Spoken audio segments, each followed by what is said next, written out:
Hello दोस्तों, कैसे हैं आप सब। आशा करते हैं आप लोग स्वस्थ मस्त तंदुरुस्त होंगे। डेली हिंदी प्रैक्टिस सेट सुबह 7 बजे आपको मिल जाता है। 37 प्रश्नों का फुल डिटेल्ड सोल्यूशन के साथ मिलता है। 12 प्रैक्टिस सेट कंप्लीट हो गए हैं, उनको आपने नहीं देखा तो जाकर देख लीजिए, प्लेलिस्ट बनी हुई है। आज का जो प्रैक्टिस सेट है वह 13वां प्रैक्टिस सेट है, मोस्ट इंपॉर्टेंट होने वाला है।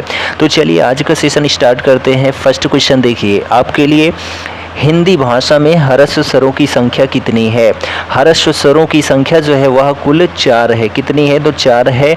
वह कौन कौन से हैं? तो छोटा आ होता है, छोटी ई होता है, छोटा ऊ होता है और री होता है। इनको जो है ह्रस्व स्वर मूल स्वर भी कहा जाता है। ठीक है, बीजाक्षर स्वर भी कहा जाता है। तो यहाँ ऑप्शन जो बी है आपका वह करेक्ट हो जाता है। ठीक है, चलिए नेक्स्ट क्वेश्चन देखिए कि भाषा विज्ञान की दृष्टि से ऊ किस प्रकार का स्वर है। जो बड़ा ऊ है यह किस प्रकार का स्वर है? तो यह जो है पश्च संवरित स्वर है। कैसा है? तो पश्च संवरित स्वर है। तो यहाँ ऑप्शन डी आपका करेक्ट हो जाता है। ठीक है, अग्र स्वर में क्या आता है? तो अग्र स्वर में जो है ई आता है, ई आता है, ए आता है और ए आता है। ये अग्र स्वर में आते हैं। पश्च स्वर में कौन से आते हैं? तो बड़ा आ आता है, ठीक है, ऊ आता है, ऊ आता है, ओ आता है और औ आता है। ये जो है पश्च स्वर में आते हैं। विवृत में कौन से आते हैं? तो केवल और केवल बड़ा आ आता है। और संवरित में कौन से आते हैं? ई, ठीक है, ई ऊ आते हैं। ठीक, चलिए अगला प्रश्न देखिए कि निम्न में से जो है कंठ वर्ण कौन सा है। तो कंठ वर्ण कौन सा है? तो यहाँ पर जो है जो छोटा आ होता है यह कंठ वर्ण होता है। तो ऑप्शन बी आपका करेक्ट हो जाता है, जो कंठ वर्ण है। ठीक, ओष्ठ में क्या आता है? छोटा ऊ आता है ओष्ठ में। ठीक है, और ई जो होते हैं ये तालव्य में आते हैं, यानी तालु में आते हैं। अगला प्रश्न है, निम्न में से जो है योग रूढ़ शब्द कौन सा है। योग रूढ़ शब्द कौन सा है? तो जो वीणा वादिनी है यह योग रूढ़ शब्द है। तो ऑप्शन ए आपका करेक्ट है। ठीक है, दशानन जो होता है यह भी एक योग रूढ़ शब्द होता है। क्यों होता है? क्योंकि इसका तीसरा पद प्रधान होता है। जैसे कि बहुव्रीहि समास होता है वैसे ही योग रूढ़ शब्द भी होता है। अगला प्रश्न है कि महात्मा शब्द में कौन सा समास है। महान है जो आत्मा, तो यहाँ पर जो है उत्तर पद जिसमें प्रधान होता है और पूर्व पद विशेषण होता है वह कर्मधारय समासो होता है। तो यहाँ ऑप्शन सी आपका करेक्ट हो जाता है। तो महात्मा का समास विग्रह होगा महान है जो आत्मा। ठीक है, चलिए अगला प्रश्न। और यहाँ पर देखिए द्विगु समास क्या होता है? तो संख्यावाची। अव्ययी भाव समास क्या होता है? तो इसका जो है पूर्व पद प्रधान और अव्यय होता है। और द्वंद्व समास होता है, एक दूसरे का विलोमार्थी होता है। ठीक, चलिए नेक्स्ट क्वेश्चन है, निम्न में से जो है कौन सा लुटेरा शब्द में प्रयुक्त प्रत्यय है। तो लुटेरा में जो प्रयुक्त प्रत्यय है उसको एरा प्रत्यय कहा जाता है। तो ऑप्शन ए आपका करेक्ट है। ठीक है, चलिए नेक्स्ट क्वेश्चन है, बाप का संबंधवाचक संज्ञा रूप क्या होगा। तो बाप का संबंधवाचक संज्ञा रूप जो होता है वह बपौती होता है। क्या होता है? बपौती। तो ऑप्शन डी आपका करेक्ट है। नेक्स्ट क्वेश्चन देखिए, निम्नलिखित 4 विकल्पों में से जो है शुद्ध वाक्य का चयन कीजिए। तो शुद्ध वाक्य का चयन करना है। तो यहाँ पर रेखा ने भोजन कर ली है, गलत है। रेखा भोजन की ली है, गलत है। रेखा भोजन कर ली, गलत है। रेखा ने भोजन किया है, तो यह आपका ऑप्शन करेक्ट हो जाता है। ऑप्शन डी आपका करेक्ट है। नेक्स्ट क्वेश्चन है, रामायण सुंदर रचना है। इस वाक्य में सुंदर किस प्रकार का विशेषण है। तो यह जो है सुंदर रामायण की विशेषता बता रहा है। तो देखा जाए यहाँ पर एक गुण ही है। तो यहाँ जो ऑप्शन डी है वह करेक्ट हो जाता है, गुणवाचक विशेषण का प्रयोग हुआ है।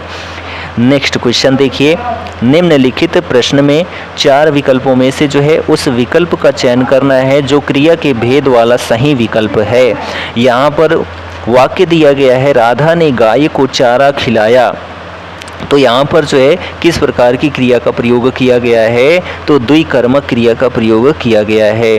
राधा ने गाय को चारा खिलाया। ठीक है, तो ऑप्शन बी आपका करेक्ट है। ठीक, चलिए नेक्स्ट क्वेश्चन देखिए, यहाँ पर है कि कल्प वृक्ष का जो है पर्यायवाची नहीं है।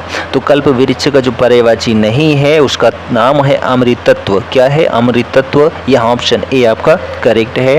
कल्प वृक्ष के जो पर्यायवाची शब्द हैं उनमें सुरतरु होता है, देवतरु होता है, पारिजात भी होता है, कल्पतरु भी होता है, ठीक है, और कल्पद्रुम भी होता है। ठीक, चलिए क्वेश्चन है कि भूगोल का विपरीतार्थक शब्द क्या है? तो भूगोल का जो विपरीतार्थक शब्द होता है उसका नाम है खगोल। तो यहाँ ऑप्शन डी आपका करेक्ट है। नेक्स्ट क्वेश्चन देखिए, किसी बड़े आदमी के निधन की वार्षिक तिथि क्या कहलाती है?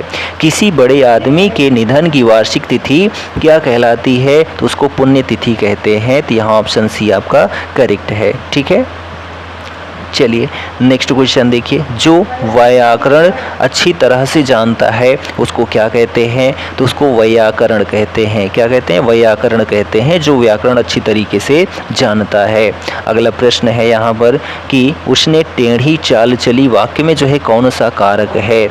उसने टेढ़ी चाल चली वाक्य में कौन सा कारक है? तो जो है यहाँ पर कर्ता कारक है। क्यों है? क्योंकि यहाँ पर जो है कर्ता का बोध हो रहा है, इसलिए यहाँ कर्ता कारक है। ठीक है, उसने टेढ़ी चाल चली, कर्ता कारक का प्रयोग किया गया है। ठीक है, चलिए नेक्स्ट क्वेश्चन देखिए, यहाँ पर है निम्नलिखित में से जो है कौन सा शब्द स्त्रीलिंग नहीं है? तो इसमें कौन सा शब्द स्त्रीलिंग नहीं है?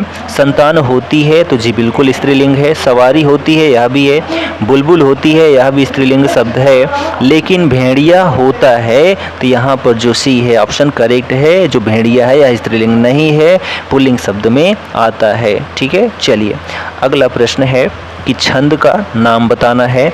तुलसी राम नाम सम मीत न आन, जो पहुँचाव राम सुर तनु अवसान। तो यहाँ पर जो है छंद बताना है। तो इसमें जो है बरवे छंद है। कौन सा छंद है? तो बरवे छंद है। 12/7 का जो है मात्रा होती है। तो यहाँ देखते हैं 7 मात्राएं हैं, 2, ठीक है, यहाँ पर 2 1 1 2 1, 3 ये हो गया, 3 ये हो गया, 6 और 1 7, टोटल 7 मात्रा हो गई और इधर आपका 12 हो जाती है। तो 12/7 की मात्रा जो होती है बरवे होती है। तो यहाँ ऑप्शन ए आपका करेक्ट हो जाता है। ठीक है, चलिए नेक्स्ट क्वेश्चन देखिए, सुजान विनोद के रचनाकार हैं। तो सुजान विनोद के जो रचनाकार हैं वह देव साहब हैं। तो यहाँ पर ऑप्शन बी आपका करेक्ट हो जाता है। देव की अन्य रचना की बात करते हैं तो प्रेमचंद्रिका, कुशल विलास, भाव विलास, यह देव की प्रसिद्ध रचनाएं हैं।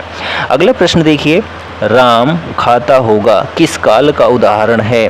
तो जो राम खाता होगा यह जो है संदिग्ध, ठीक है, संदिग्ध वर्तमान काल का उदाहरण है। तो यहाँ ऑप्शन डी आपका करेक्ट होगा। राम खाता होगा तो संदेह है, ठीक है, तो यहाँ पर संदिग्ध वर्तमान काल का प्रयोग किया गया है। अगला प्रश्न है, निम्न में से जो है भाववाचक बताइए। भाववाच्य बताना है। तो यहाँ पर जो ऑप्शन बी है आपका अब चला जाए, यहाँ पर भाववाचक का प्रयोग किया गया है। ठीक है, चलिए नेक्स्ट क्वेश्चन देखिए, 21 नंबर है कि नीली कमीज वाले छात्र को यह कलम दे दो, रचना के आधार पर वाक्य का सही भेद पहचानना है। तो नीली कमीज वाले छात्र को यह कलम दे दो, यहाँ पर कैसा वाक्य है? तो यहाँ पर जो है आपका सरल वाक्य है। कैसा है? तो सरल वाक्य है। ठीक, और जो रचना की दृष्टि से वाक्य के प्रकार होते हैं 3 प्रकार के होते हैं, सरल, संयुक्त और मिश्र वाक्य होते हैं। ठीक, अगला प्रश्न देखिए, अपने हाथ से स्वयं काम करो, वाक्य का शुद्ध रूप क्या होगा? अपने हाथ से स्वयं काम करो, इसका शुद्ध रूप क्या होगा? तो अपना काम स्वयं करो। तो यहाँ ऑप्शन ए आपका करेक्ट हो जाता है। ठीक है, अगला प्रश्न देखिए कि घाट घाट का पानी पीना लोकोक्ति का जो है उपयुक्त अर्थ क्या है? तो जो घाट घाट का पानी पीना, इसका अर्थ जो होता है अनेक क्षेत्रों का अनुभव। ठीक है, अनेक क्षेत्रों का जो अनुभव होता है घाट घाट का पानी पीना होता है। ठीक है, चलिए नेक्स्ट क्वेश्चन देखिए, यहाँ पर छछूंदर के सिर पर चमेली का तेल लोकोक्ति का सही अर्थ क्या है? छछूंदर के सिर पर चमेली का तेल लोकोक्ति का सही अर्थ क्या है? तो जो है यहाँ पर देखिए, अयोग्य व्यक्ति को जो है अच्छा पद मिल जाना, यही होता है छछूंदर के तेल पर जो है दर के सिर पर चमेली का तेल, यानी कि अयोग्य व्यक्ति को जो है अच्छा पद मिल जाना। ठीक। नेक्स्ट क्वेश्चन, सूरदास को किस रस का सम्राट कहा जाता है? तो सूरदास को जो है वात्सल्य रस का सम्राट कहा जाता है, क्योंकि बाल कृष्ण लीलाओं पर इन्होंने बहुत सारी रचनाएं किया है। किसने? तो सूरदास जी ने। तो यहाँ ऑप्शन ए आपका करेक्ट हो जाता है। सूरदास को जो है वात्सल्य रस का सम्राट कहा जाता है, क्योंकि इन्होंने जो है अपनी रचनाओं में यशोदा और कृष्ण के बीच ममता एवं वात्सल्य का बड़ी मुखरता से मर्मस्पर्शी वर्णन किया है। किसने? तो सूरदास जी ने। ठीक। नेक्स्ट क्वेश्चन है, निम्न में से जो है रीतिकाल का कवि कौन है? रीतिकाल का कवि कौन है? तो जो चिंतामणि साहब हैं यह रीतिकाल के कवि हैं, और इनकी रचनाओं की यदि बात करते हैं, कवित्व विचार, कवि कुल्पतरु, ठीक है, छंद विचार, श्रृंगारु मंजरी, यह चिंतामणि त्रिपाठी जी की रचनाएं हैं, और महादेव वर्मा जी द्विवेदी युग से संबंधित हैं। ठीक है। चलिए अगला प्रश्न है, महाकाव्य में होता है तो क्या होता है? जीवन का बृहत चित्रण होता है। जीवन का बृहत चित्रण किसमें किया जाता है? तो महाकाव्य में। और जयशंकर प्रसाद की रचना जो है महाकाव्य कौन सी है? कामायनी है। साकेत महाकाव्य मैथिली शरण गुप्त जी की रचनाएं हैं। तो यहाँ ऑप्शन बी आपका करेक्ट हो जाता है। ठीक है। चलिए नेक्स्ट क्वेश्चन है कि चाँद का मुँह टेढ़ा है के रचयिता कौन है? तो चाँद का मुँह टेढ़ा है, इसके रचयिता गजानन माधव मुक्तिबोध साहब हैं। तो यहाँ ऑप्शन डी आपका करेक्ट हो जाता है। ठीक है। मुक्तिबोध की अन्य रचना की बात करें तो भूरी भूरी खाक धूल, काठ का सपना, विपात्र, सतह से उठता आदमी। ठीक है। चलिए नेक्स्ट क्वेश्चन है, अशोक के फूल निबंध के रचयिता कौन है? अशोक के फूल निबंध के रचयिता जो हैं हजारी प्रसाद द्विवेदी साहब हैं। तो यहाँ ऑप्शन ए आपका करेक्ट हो जाता है। ठीक है। हजारी प्रसाद द्विवेदी की अन्य रचना की बात करें तो कल्पलता, कुटज, आलोक पर्व, पुनर्नवा, अनामदास का पोथा। ठीक है। चलिए रामचंद्र शुक्ल की रचना बहुत प्रसिद्ध है चिंतामणि। अगला प्रश्न है, होरी किस उपन्यास का पात्र है? तो होरी जो है यह गोदान का पात्र है। गोदान उपन्यास का पात्र कौन है? तो होरी है। ऑप्शन डी आपका करेक्ट है। ये सभी रचनाएं मुंशी प्रेमचंद्र जी की रचनाएं हैं। ठीक है। चलिए शकुंतला किसकी पुत्री थी? तो शकुंतला जो है वह विश्वामित्र जी की पुत्री थी। तो यहाँ ऑप्शन बी आपका करेक्ट हो जाता है। ठीक है। चलिए अगला प्रश्न देखिए कि मलबे का मालिक जो है कहानी के रचनाकार इनमें से कौन है? तो मलबे का मालिक कहानी के रचनाकार जो हैं वह मोहन राकेश साहब हैं। ऑप्शन ए आपका करेक्ट हो जाता है।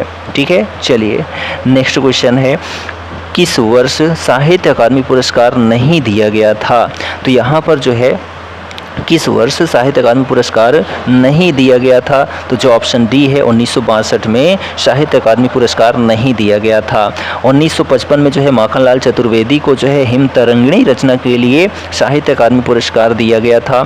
1964 में जो है अज्ञेय जी को, सच्चिदानंद हीरानंद वासन अज्ञेय को जो है आंगन के पार द्वार के लिए साहित्य अकादमी पुरस्कार दिया गया था। ठीक। और 1966 में जैनेन्द्र कुमार को मुक्तिबोध रचना के लिए साहित्य अकादमी पुरस्कार दिया गया था। यहाँ पर देखिए गद्यांश, आप जो है वीडियो को पॉज करिए और उसके बाद इस गद्यांश को पढ़ लीजिए। यहाँ पर देखा जाए तो द्वितीय विश्व युद्ध के बारे में दिया गया है। ठीक। आप इसको पॉज करके पढ़ सकते हैं, उसके बाद प्रश्नों का उत्तर दे सकते हैं। ठीक। चलिए यहाँ पर पहला प्रश्न देखिए, गद्यांश से जो दिया गया है, इस गद्यांश का मूल तथ्य क्या है? मूल तथ्य क्या है इस गद्यांश का? तो जो मूल तथ्य है वह निशस्त्रीकरण और विश्व शांति है। ऑप्शन डी आपका करेक्ट हो जाता है।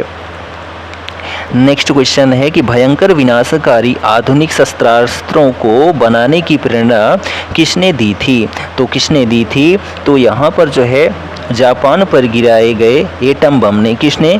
जापान पर गिराए गए एटम बम ने जो है भयंकर विनाशकारी आधुनिक शस्त्रास्त्रों को बनाने की प्रेरणा दी थी। ठीक है। जापान के हिरोशिमा और नागासाकी पर जो है बम गिराया गया था अमेरिका के द्वारा। एटम बम की अपार शक्ति का प्रथम अनुभव कैसे हुआ था? तो जो प्रथम अनुभव है वह जापान में हुई भयंकर विनाश लीला से हुआ था। एटम बम की अपार शक्ति का प्रथम अनुभव जो है जापान में हुई भयंकर विनाश लीला से हुआ था। ठीक। नेक्स्ट क्वेश्चन देखिए कि बड़े बड़े देश आधुनिक विनाशकारी शस्त्र क्यों बना रहे हैं? क्यों बना रहे हैं? तो यहाँ पर जो है उसका कारण है पारस्परिक भय के कारण, ठीक है, पारस्परिक भय के कारण बड़े बड़े देश आधुनिक विनाशकारी शस्त्र बना रहे हैं, ठीक। तो यहाँ पर जो है डेली हिंदी प्रैक्टिस सेट हमारा कंप्लीट होता है और यह 13वां प्रैक्टिस सेट था। सुबह 7 बजे यह प्रैक्टिस सेट मिल जाता है, आपको फुल डिटेल सोल्यूशन के साथ मिलता है। वीडियो कैसा लगा कमेंट करके ज़रूर बताएं और चैनल पर नए हैं तो चैनल को सब्सक्राइब भी कर लें। हम मिलेंगे नेक्स्ट वीडियो में, तब तक के लिए जय हिंद, goodbye and take care.